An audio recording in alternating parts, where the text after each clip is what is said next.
દિનેશ અણગણ, આંતરરાષ્ટ્રીય હિન્દુ પરિષદ, રાષ્ટ્રીય વેપારી પરિષદનો ગુજરાત પ્રદેશ અધ્યક્ષ દિનેશ અણગણ. આજે રામનવમીના દિવસે હિન્દુ પરંપરાગત રીત રિવાજ જે છે તે મુજબની આજે રામ ભગવાનની શોભાયાત્રા કાઢવામાં આવી છે.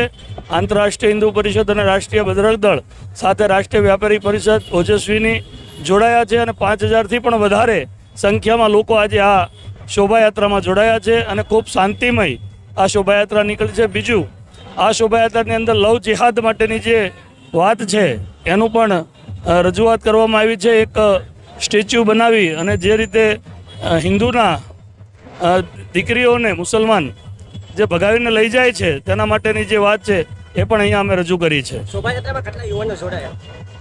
બધા જ થઈને બેન દીકરીઓ બધા ભેગા થઈને 5000 યુવાનો જોડાયા છે. શોભાયાત્રા ક્યાંથી લઈને ક્યાં સુધી નીકળે? શોભાયાત્રા વર્ષા સોસાયટીની 1 નંબરની વાડીમાં થઈ યોગી ચોક થઈ અને નાના વરાછા રામજી મંદિરે પૂર્ણ થશે. આ સંસ્થા દ્વારા કેટલી શોભાયાત્રા સુરતમાં કાઢવામાં આવશે? આજે 2018થી લઈ આંતરરાષ્ટ્રીય હિન્દુ પરિષદ રાષ્ટ્રીય બજરંગ દળની શોભાયાત્રા દર વર્ષે રામનવમી નિમિત્તે નીકળે છે.